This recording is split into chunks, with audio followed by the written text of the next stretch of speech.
A half-crushed sandwich slipped from someone's fingers. Plastic lunch trays scraped and slammed against tables. Low whispers bubbled into snickers, then exploded into sharp, ugly laughter, but she didn't move. Emma stood frozen, steady and composed. Her fingers tightened around the smooth handle of her white cane as she blinked behind dark sunglasses. Cold apple juice splashed across her head, soaking her hair and shirt, sliding in sticky trails down her neck. She didn't need eyes to understand what had just happened. She could hear the sudden hush, the caught breaths, the uneven giggles hovering in the air. Oops, a girl laughed from behind her, nasal and amused. Didn't see you there, blind Barbie. The laughter grew louder, rougher. Someone slapped a hand in celebration. Another voice cut in, dripping with mockery. Is she even allowed in public school? A boy sneered. Shouldn't she be in some special place or something? Emma stayed still, her fists clenched so tight they trembled. She didn't cry. Not because it didn't hurt, because it did. The humiliation burned, the juice clung to her skin, and every cruel word cut deep. But she didn't break. She couldn't. She had trained herself not to. Not since life stole her sight at 10 years old. Not since doctors said she'd never live on her own. Not even when her own father walked away. Overwhelmed and unable to handle her blindness.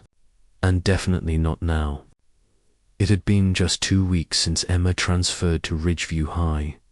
Her mother had accepted a job in the city, desperate for a clean slate, a place where the past wouldn't follow them so closely.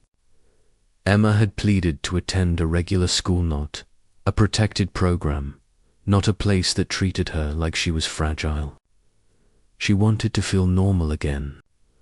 But being blind in high school felt less like fitting in and more like stepping onto a battlefield.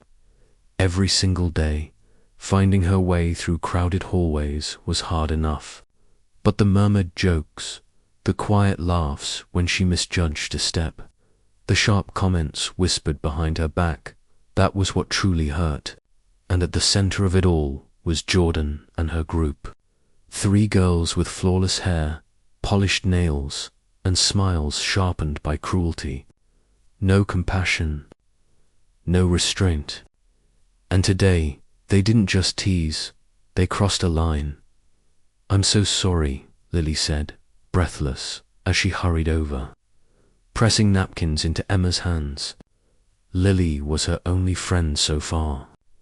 She gently tried to dab the juice from Emma's soaked shirt. I should have warned you. I didn't realize she was coming either. Emma reached out and rested a hand on Lily's shoulder. Her voice stayed calm, controlled. It's okay. No, it's not, Lily replied softly, her anger trembling just beneath the words. Lily looked furious, her hands shaking. They humiliated you in front of everyone, she whispered. We should go straight to the principal. Emma slowly shook her head. I'm not fighting this in an office, she said quietly.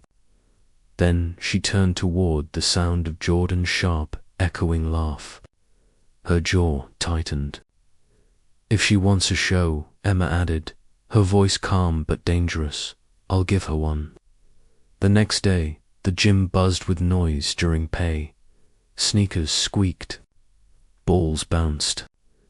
The teacher was out sick, and the substitute, a bored grad student, leaned against the wall scrolling on his phone, letting chaos run free. Jordan and her crew sprawled across the mats, pretending to stretch while watching everything. Oh, look, Jordan called out loudly, dragging the words so everyone could hear. It's blind Barbie. She smirked. Did you feel your way to the gym, or just follow the smell of pity? A few boys snorted. Laughter rippled through the room. Emma walked to the center of the mat, her cane tapping once against the floor. Then she folded it carefully, her movements precise, and placed it into Lily's hands. Her face stayed unreadable, calm, controlled. "You want to spar, Jordan?" Emma said. Jordan blinked. "What?" "You're always talking," Emma continued evenly. "Let's see if you can move as well as you run your mouth." The gym went dead silent. Someone whispered, "What the hell is she doing?" Jordan burst out laughing. "Oh, this is rich." "Are you serious?" She sneered. "You can't even see your own feet." Emma stepped barefoot onto the mat, feeling the cool floor beneath her feet. She inhaled slowly, closing her eyes, letting the world narrow down to sounds, vibrations, the rhythm of movement around her. She listened to the shuffle of sneakers, the sharp inhale of Jordan's breath, the subtle tension in her stance, the overconfidence that radiated from every twitch of her muscles. Jordan charged. Emma shifted her body ever so slightly, a smooth sidestep that sent Jordan stumbling over her own feet. The gym gasped. Jordan scrambled to her feet, face red with fury, lunging again. But Emma moved like water fluid. Precise and gently hooked her leg behind Jordan's. A tap on the shoulder, a guided nudge of energy, and Jordan hit the mat with a thud. Flat. Silence.